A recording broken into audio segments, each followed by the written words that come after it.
Hello and welcome to my presentation on Chapter 11. In this chapter, we're going to establish the equations governing angular momentum. This is yet another tool we can use to solve problems dealing with rotational motion. Similar to linear momentum, angular momentum is a vector quantity, as we will see. Our key question will be how much angular momentum does a purely rotating object carry? To answer this, we will first need to define what angular momentum is, and then we'll break a body into individual particles or point masses, and then sum the angular momentum results for each of the point masses to get the total body's angular momentum.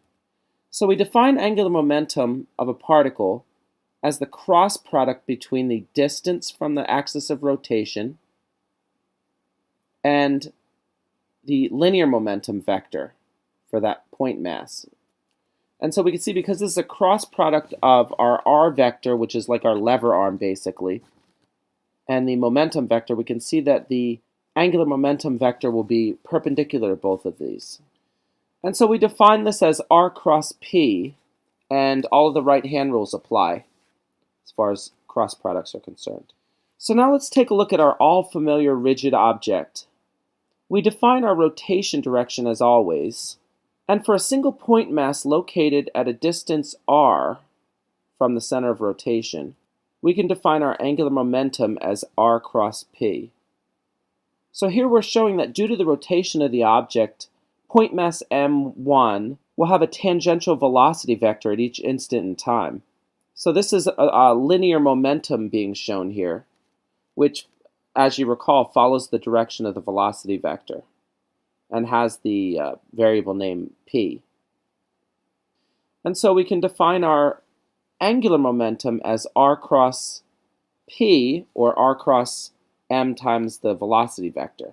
And given that our tangential velocity is at a 90-degree angle to the radius outward, we don't need to include the sign term, and we're left with this expression for our angular momentum of mass 1. We also know that we have a relationship between the angular velocity and the linear velocity, shown here. And so we can rewrite our angular momentum for mass 1 as shown. And so that means that for any point I, Li is equal to mi ri squared omega I. And so that's our starting expression for angular momentum.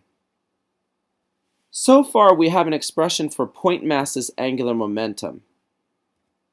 And now to get the total angular momentum of the object, we're going to be summing the individual point masses. And so angular momentum of the body is given by this expression, which is a summation. But we've already seen that all omegas are the same for each of these point masses that make up a particular body. And we've seen that this summation is really just the moment of inertia for the rigid body. And so now we're going to develop a new equation based on this. And that new equation says that angular momentum as a vector is equal to moment of inertia times angular speed as a vector. L is equal to I omega. And this is very similar to what we had for translational motion, which is linear momentum is equal to m times velocity. Now we need to discuss the concept of conservation of angular momentum. Since we have an expression defining angular momentum for a rigid body, we can talk about systems of rigid bodies and how momentum is conserved in the rotational motion. So if we consider a body that's subject to an external torque, and we'll note that because these forces within the object will come in pairs, Newton's third law pairs, any internal torques are going to be canceled by equal and opposite torques. And now we can apply Newton's second law to this object. And so now we're going to plug in what alpha is, which is the derivative with respect to time of our angular velocity vector. And so if we plug that into the equation, we're left with I d omega dt.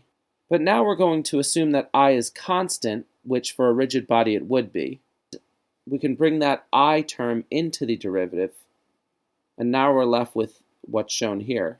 Because I omega is our angular momentum, we see that any external torques give us a change in angular momentum.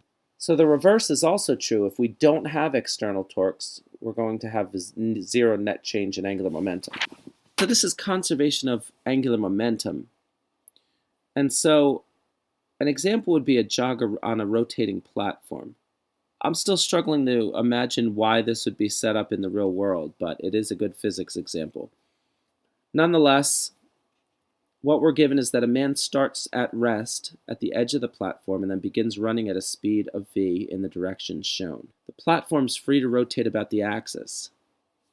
So this platform and the man start out at 0 speed, and then the man begins running.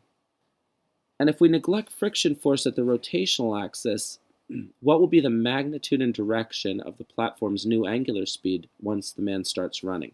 And so for this problem, we can use conservation of angular momentum. Because we assume 0 external torques on the platform or the man, that means that our angular momentum is constant. And that means I omega for the man plus I omega for the platform, which is angular momentum of the man plus angular momentum of the platform, has to remain 0 because it started at 0. And now we're just going to plug in what these moments of inertia are. So for an individual point mass, which is how we're going to characterize the man, we've got mr squared as our moment of inertia. So mr squared, and then omega is simply the man's velocity vector divided by the radius. And then we have, for a disk, the moment of inertia is 1/2 mass of the disk times the radius squared, so I'm plugging that in, times its omega. Now plugging in real numbers, we get an equation with one unknown, which is omega platform, and that's the value we're trying to solve for. And we can see that when we bring the left-hand term over to the right-hand side of the equation, we're going to get a negative k hat, which is what we would expect. So the man beginning to run in the direction shown results in an angular momentum that is positive or upward along the z-axis. And so the angular momentum of the platform has to be negative about the negative z-axis. Solving for the angular speed of the platform, we get negative 0.382 radians per second. And so this makes sense. Due to the fact that the platform has a much larger moment of inertia, we would expect its speed to be lower. Another good example of conservation of angular momentum is this apparatus that is in the Franklin Institute. You may have tried it, where you stand on a platform and hold a rotating bicycle wheel. And if you turn the wheel, then the platform itself will rotate. Changing the direction of the wheel decreases the angular momentum along that vertical axis, and so the platform needs to compensate by rotating in that same direction. Now I'd like to discuss rolling motion, which is rigid body motion about a translating axis through its center of mass. Now that seems like a lot of words, but basically what we have is a wheel, for instance, rolling down a hill and without slipping, so that the velocity of that wheel is equal to r times omega. And so here's the figure that shows this in action. So we've got translational motion of our center of mass and rotation about the center of mass. And the addition of these two gives us our rolling motion, which is a wheel that's rotating at omega, moving at a velocity v, center of mass. And the relationship between the velocity vector and the omega is v is equal to r omega. We can divide the energy into the following in this case: kinetic energy due to the translating center of mass, and kinetic energy due to rotation about the center of mass. And so here's our equation for kinetic energy total for this object. So we can imagine if the wheel were only moving along with a straight line, or if it were only rotating, what would our kinetic energy be? And we can see clearly that the equation makes sense. So an example of this would be like a marble rolling down an incline. Given the following quantities, how fast will the ball be moving when it reaches the bottom of the incline? So for this we can use conservation of energy.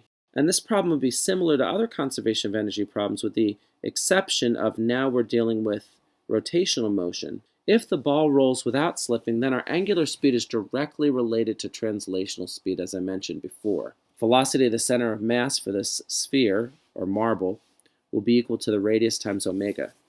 And we're going to apply conservation of mechanical energy to this. Is that mgh is equal to 1/2 I omega squared plus 1/2 mv center of mass squared. And now we plug in moments of inertia that are known for a sphere, which is 2/5 mr squared. Velocity of the center of mass, we replace that by omega r, and so velocity squared is omega squared r squared in the right-hand term there.